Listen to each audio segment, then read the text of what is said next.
Africains, Africaines, bonjour. Ivoiriens, Ivoiriennes, bonjour. Chers descendants d'Africains dispersés partout dans le monde et dans les Caraïbes, bonjour. Nous sommes aujourd'hui le 7 avril 2025. Je suis Marie-Gabrielle Taka et je vais vous raconter une histoire.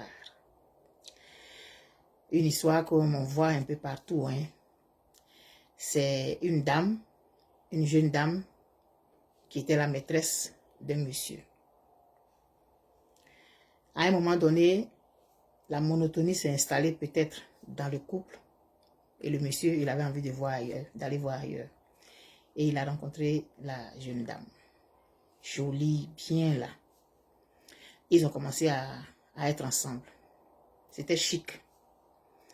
À un moment donné, leur rendez-vous, c'était au travail. Pendant qu'il était au travail, le midi, et tranquillement, elle a commencé à exiger qu'il passe la nuit avec elle. Une première nuit, il a menti à la maison. Et ça a commencé à devenir maintenant une habitude. Tantôt, il s'en va en mission. Tantôt, ils ont un travail à faire qui va finir tard. Tantôt, ceci, tantôt, cela. La femme, elle voyait tout ça. Et les gens lui disaient, quand ton mari commence comme ça, là, c'est qu'il y a une femme dehors. Mais elle n'avait pas les preuves. À un moment donné, certains collègues du monsieur sont devenus amis à la dame. Tranquillement, elle a commencé à connaître quelques membres de la famille du monsieur. Et ces personnes-là parlaient mal de la femme, de leur frère, cousin, peu importe. Elle est acariâtre, elle est méchante, elle est ceci, elle est cela. Et elle, c'est à elle on disait ça, que c'est pas une bonne femme, on ne sait pas pourquoi il est avec elle, normalement il doit la laisser, nous on l'aime pas, en tout cas c'est toi qu'on aime, des choses comme ça. Et ça a mis quelques années quand même. Et au fur et à mesure, elle prenait de la place. Et quand il était avec elle, que sa femme appelait, elle se taisait.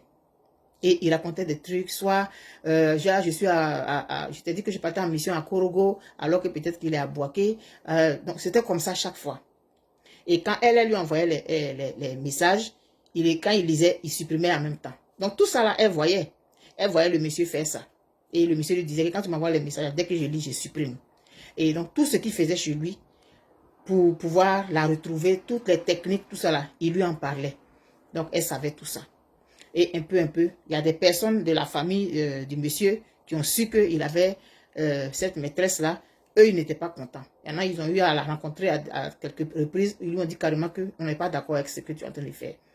Le monsieur, il a sa femme, ça fait des années, ils ont des enfants. Toi, tu es une dérangeuse, tu viens déranger le foyer. Donc, des choses comme ça. Mais le monsieur lui disait, c'est toi, j'aime. Jusqu'à un moment donné, il a dit, mon cher, il faut que tu choisisses entre elle et moi. Ils ont fait quelques années ensemble. Moi aussi, je dois faire mes enfants. Je vais faire mes enfants avec toi. C'est avec toi que je veux rester. Donc, tranquillement, comme ça, elle mettait la pression sur le monsieur. À la maison aussi, ça commençait à aller mal. Parce que la femme, elle était sûre que son mari la tombait, mais elle n'avait pas les preuves. Donc, il y avait toujours les disputes là-bas maintenant. Et quand il y a dispute comme ça, il s'en va se retrouver dans ses bras. Et il lui parlait de sa femme. Oui, elle est comme ça, elle est comme ça, elle est ceci, elle est cela. Et puis un jour, elle a croisé la femme du monsieur. Elle a tout fait pour aller, elle a connu où la femme travaillait, elle allait là-bas. Elle allait faire un scandale. Et tout ce que son mari lui avait dit là, elle a dit ça à la femme. Tu es comme ça, tu es comme ça, tu as ceci, tu as cela, je suis au courant. C'est moi, il l'aime, blablabla. Bla, bla, bla. Et la dame, elle a dit, bon, c'est bon. J'ai fait des enfants, c'est vrai, mais je ne vais pas mourir. Et donc, elle a décidé de partir. Et quand elle est partie, elle a intégré le foyer. Elle est rentrée chez le monsieur, bien contente comme ça. Donc, les gens qui la soutenaient, les membres de la famille du monsieur qui la soutenaient là, elle les recevait chez eux. Vraiment bien là, avec tous les honneurs et tout. Et pourtant, l'autre femme faisait ça. L'autre femme, elle faisait ça. Mais à un moment donné, quand elle s'est rendue compte que les gens n'étaient pas sincères, elle s'est refermée sur elle-même. Et on a dit qu'elle est méchante et tout. Donc, c'est là, quand elle est arrivée là, ils lui ont déroulé le tapis rouge. Donc, il venait les recevoir. Et puis, au fur et à mesure, ils vont lui donner les informations sur la famille. Donc, elle savait beaucoup de choses sur la famille comme ça. Donc, elle savait par où attraper telle personne, qui avait tel défaut, qui avait ceci, qui avait cela. Et c'était comme ça. Elle a commencé d'abord sur les enfants du monsieur. Elle a commencé à les serrer. Quelques enfants ont décidé d'aller avec leur maman. Il y en a qui sont restés. Maintenant, les membres de la famille qu'il avait accueillis là, elle a commencé maintenant à les soupçonner. Puisque quand elle était avec lui là, c'était ceux-là qui faisaient les rapports.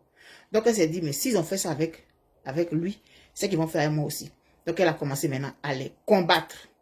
Ils étaient étonnés. Aïe, mais c'est pas toi. On t'a... Ah, je dis, dans mon foyer ici, là, je vais voir personne. Donc, elle a interdit l'entrée de sa maison à tous ces membres de la famille qui partaient jouer au rapporteur, qui partaient jouer au contre l'autre femme là. Elle leur a interdit l'accès de sa maison. Ses amis qui étaient au courant, qui connaissaient la femme et puis qui la connaissaient, elle savait que ses amis là, ils partaient chez le monsieur, la femme les recevait. Et elle aussi, les gens la recevaient. Et ceux-là aussi, ils lui donnaient les informations sur la femme. On est allé, elle est là. Donc ceux-là aussi, elle leur a interdit l'accès à son mari. Je ne veux plus te voir avec eux. Ce n'est pas de bonnes personnes. Et donc quand le monsieur dit, je m'en mission, elle soupçonne tout de suite qu'il y a une autre femme. Puisque c'est ce qu'elle avait fait. Je vais aller avec toi. Donc elle le suivait partout en mission. À un moment donné, il dit, mais c'est quoi? Je m'en vais au mission, je m'en vais au travail, c'est quoi? Elle dit, je ne veux pas. Quand le monsieur reçoit un appel, qui se déplace pour aller écouter là-bas, elle le suit, puisque c'est comme ça qu'il faisait avec elle. Donc, tous les comportements que le monsieur avait avec elle, quand elle voyait venir, elle dit, ça là, c'est ça là, il a fait, puis il m'a prise chez moi ici, donc moi, je ne peux pas accepter ça. Tout le monde était surpris maintenant. Aïe, ceux qui étaient d'accord avec elle, ceux qui n'étaient pas d'accord avec elle, tout le monde les a mis au pas. Elle était implacable. Les enfants qui étaient allés chez leur maman là, elle leur a interdit l'accès de sa maison. Le monsieur essayait de parler, il dit, mon ami, j'ai dit, je ne veux voir personne ici. Ceux dont je t'ai donné la liste là, je ne veux pas les voir ici. Ceux qui étaient restés là, elle les maltraitait. Parce que c'était leur maman. Et c'est dans ça là que le monsieur était. Il ne savait plus comment faire pour s'en sortir. Mais c'était comme ça. Quand tu as semé, il faut récolter. Maintenant, elle croyait qu'elle était arrivée. Elle était tellement sûre d'elle parce que le monsieur la craignait. On voyait que le monsieur la craignait maintenant. Quand il finit au travail à 18 h, à 19 h, il est à la maison. Samedi, dimanche, il ne sort pas. Son téléphone là, elle prend ça. Quand on appelle, elle regarde.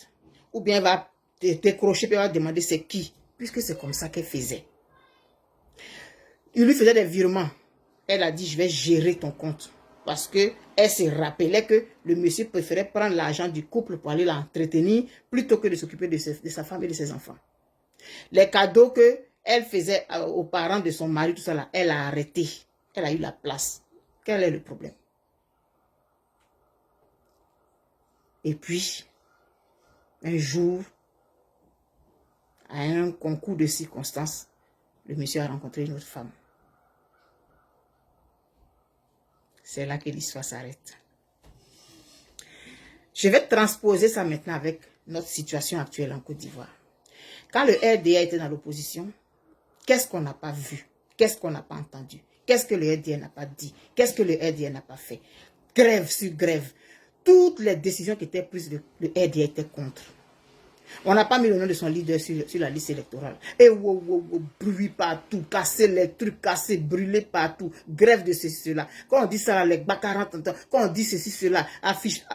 Vraiment, c'était pas facile.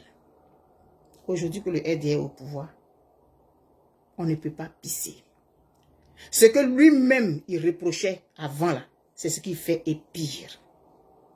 Comme l'histoire de cette femme.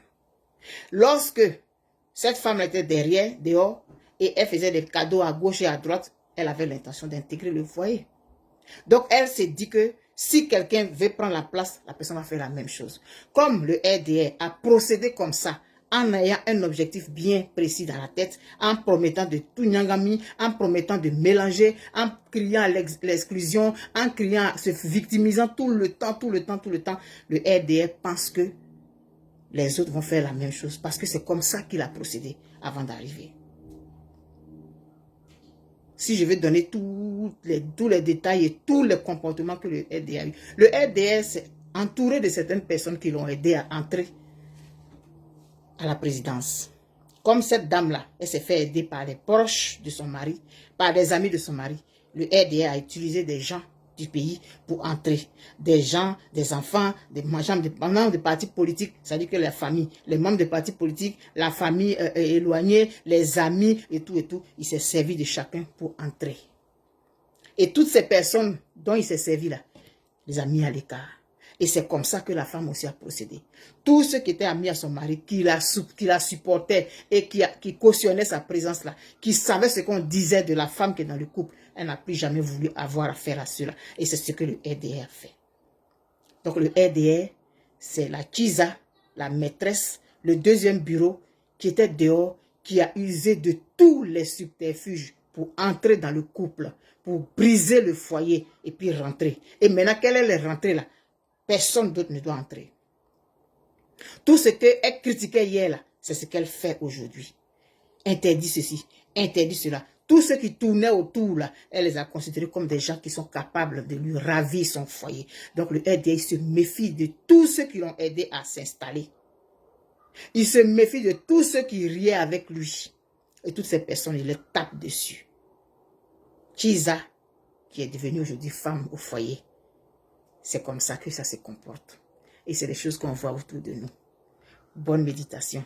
Mais un jour, il y a une femme qu'il a rencontrée dans la rue. L'histoire s'arrête là. Bye bye, je vous aime très fort.